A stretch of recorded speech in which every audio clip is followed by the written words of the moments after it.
Hey there, blade fans! What is this humongous box doing on my table today? And it is the first one ever labeled Katsu. Katsu. And you're going to see in a moment that it's very closely related to North Mountain. Anyway, welcome back to OG Blade Reviews. That is me. That is I.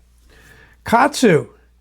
Well, I've been trying to figure this one out for a few weeks because many of the North Mountain fixed blades, maybe even some of their folders, have some association with the company Katsu, which you may be familiar with, a Japanese headquartered company that gets their blades partially made in China, partially made in Japan.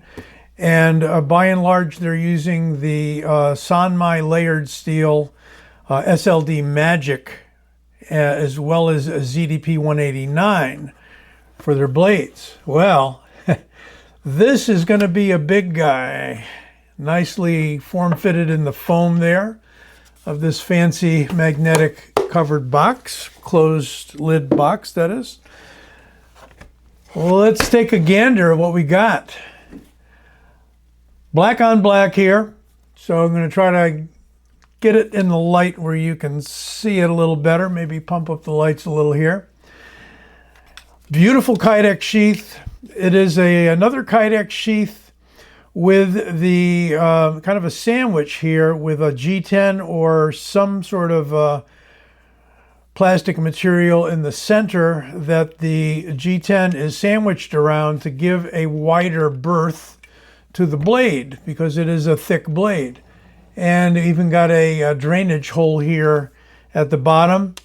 We've got a couple of straps here, one piece of Velcro holding it on, and a buckle here. So you can remove the whole works or you can hang it from your belt there. But let's take a look at what ends up being a Kissaki Moroha designed blade. Whoa, look at this guy. This is another, we'll call it a Tanto Dagger, okay? Because it is in a style that is called Kissaki Moroha. I had to look that up. They're not labeling it that. But here is my little cheat sheet of Japanese blade profiles, and you can see some here that you may recognize, but right about, where is it? I have to look. It's too small. Okay, right about here is the Kissaki Moroha, and sometimes the grind goes all the way back, sometimes it is a partial swedge like that, which you could call a bayonet grind. But that's as close as I can tell you. It is a Nemoto design. Nemoto being a Japanese knife and sword designer, a contemporary one that does takes on some of the traditional Japanese sword designs. Look at that beautiful San Mai steel. You can clearly see the polished inner core next to the frosted scales. And I think they're using some form of stainless for this, and they're using the core actually is what is referred to as SLD-Magic. There you can see right there those three layers as well as the SLD-Magic label or moniker. Here you can see Sakura Blade Nemoto design. And Sakura Blade, I think, being a company, and Nemoto design, Nemoto being the designer. It's all kind of Chinese food to me. Mix it all up. Katsu puts their label on it, and there's their chop that is referred to as a maker's chop. But it is a heavyweight version of what I'm going to show you in a minute. It's referred to in the North Mountain catalog as the FB-02. And they throw some other colorful language in there, but again, it's chop suey. Yeah, I know. North Mountain chop and chop suey maybe. And I hate to keep criticizing them, but they need to clearly delineate model names, descriptions, that kind of thing. And it's all kind of a big soup right now. So I'm not too worried about that because, man, oh man, the end product is fabulous, fantastic. We've got a sandblasted G10 where it's sandblasted to the degree that a grain shows up in the G10. It's beautiful. Looks like a blackened wood. But that is G10. It is a slipped-on full handle. You got a full tang underneath. It goes out almost to here. My magnet can usually tell us. I get a draw there. I still get a draw there. Still get a draw there. So I'm thinking it goes out right to the lanyard hole. Still getting a draw right out near the lanyard hole. So no, it's not one of these little half tang type deals where you worry about the handle breaking and all of that. And it is screwed in at 2 points. And then I'm not sure what's going on here, but we know that that is secured. Believe me, there's no wiggle, no wobble. And although I haven't tried batoning with this, that would be kind of difficult because of the swedge here, but it's frickin' solid. We got about a 61 to 62 HRC going on here, as I'm told, in the core of this SLD-Magic steel. Titanium guard. The smaller model, the FB-04, has a titanium pommel. You've hopefully seen that review already, but I'm going to bring that guy out a little later. We've got a beautiful fuller going on here.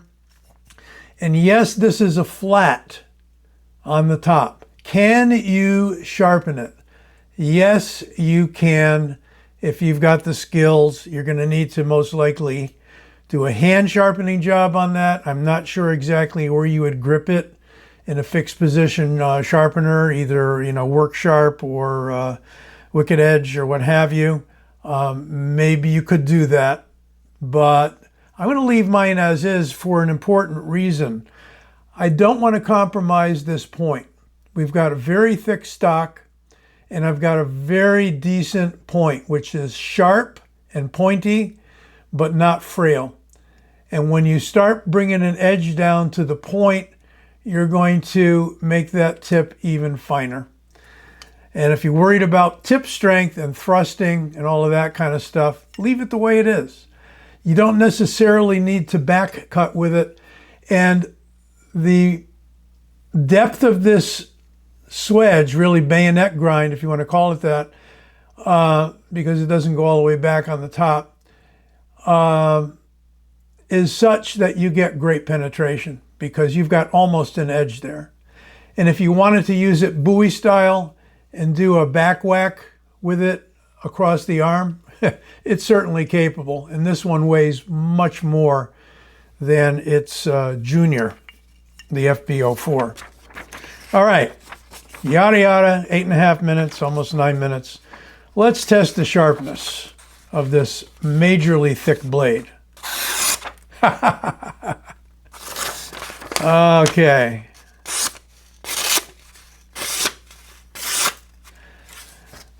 Very sharp. And you combine that with the weight of this knife, and you've got a devastating weapon. Or a lovely showpiece, if you don't want to mung it all up. I'm going to bring out the ruler.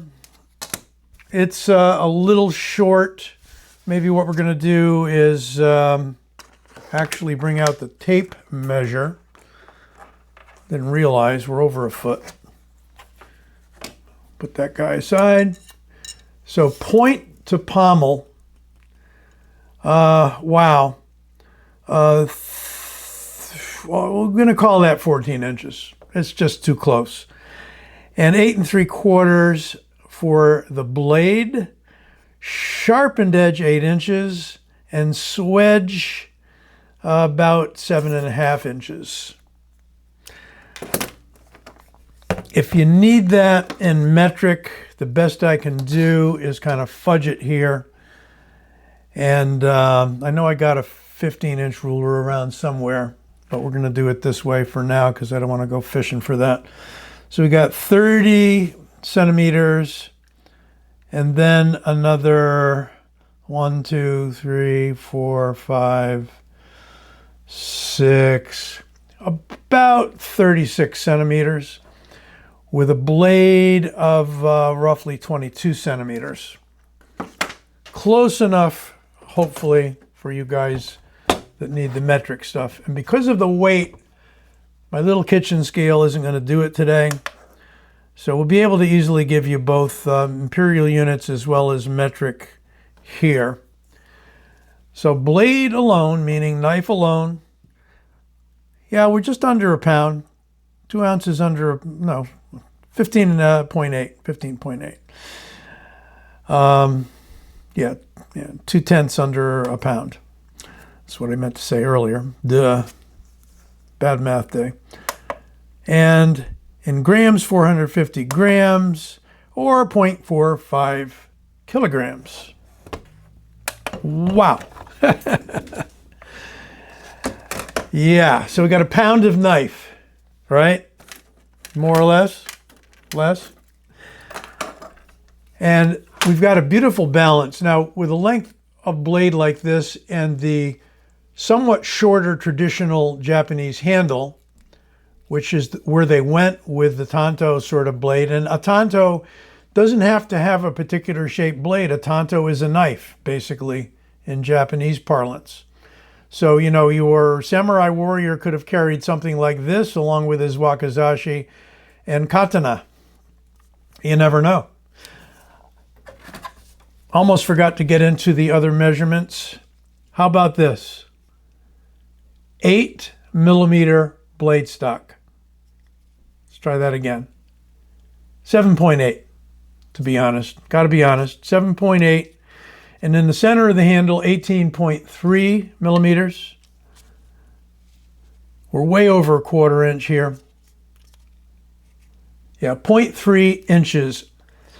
Almost 1/3 of an inch blade stock. And 0.69 on the handle. I was talking about the balance, so let's talk about the balance again. Right there. Oop. Yeah, cut my whole finger off just trying to show you the balance, right? There's the balance, right at the Katsu emblem. Not bad. Really not bad. And a lot of that advantage of sending some of the weight back into the handle is that tang that's enclosed in there. And that tang, I can't tell you how thick it is really. I haven't disassembled this. Not sure I can. But it's lively for an 8.5 inch blade. My God, that's lively. It just feels great in the hand. You got to get yourself one of these. About 280 bucks, guys.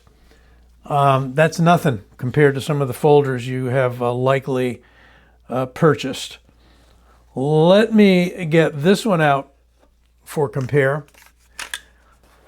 This is the little brother. They came out with this because around the world, there are some places that won't let you have a knife that size, believe it or not. Are we talking California here, New York? Well, anyway, I don't know about carrying it. I don't know. It's over the 4-inch limit that I'm supposed to be able to carry out in public, but whatever. That's the FB04, FB02, FB04. Also a... lost my notes here. Also a Kissaki Moroha design, a Dagger style design. And he just scaled it down a bit. Thinner blade, shorter blade, smaller handle, but they give it a nice embellishment here with that titanium pommel, you know, really nice. But they're pretty much an echo of each other, and they make a great pair. Absolutely. What else have we got here? Well, got to bring out one more that is labeled North Mountain, but far as I know, they just could have stuck their name on it, and it may also be a Katsu. You can see that the North Mountain is engraved, laser etched in there deep. And actually, yeah, I mean, that is their logo. I'm pretty sure that's what that is. North Mountain. In fact, I'm 100% sure at this point. There is their new chop Tanto. You know, again, I'm not even sure of the names of these, what the rightful name would be, but this is more of your chisel ground Tanto. You can see the chisel grind there. It's beautiful. Once again, they polish the hardened core and they bead blast the skins, so to speak, if we can call them that. Just one of my favorite Tantos. You know, if you're talking Tanto and you're looking for a chisel point, it's beautiful. Wider blade than some of the other models. And I do have a number of the other models. You can check out anything on my North Mountain playlist, and you should come up with them. Well, finally, we'll bring in one from Columbia River that was a James Williams designed knife. If I can get it over here. And here is the Columbia River Hirazukuri HZ6. So HZ being an abbreviation for Hirazukuri. That blade style is the long, pointy sort of a Tanto without the secondary grind here. So one long point, very piercy. There's tests online with James Williams driving this knife and this style knife through all sorts of materials, sheet metal, plywood, you name it.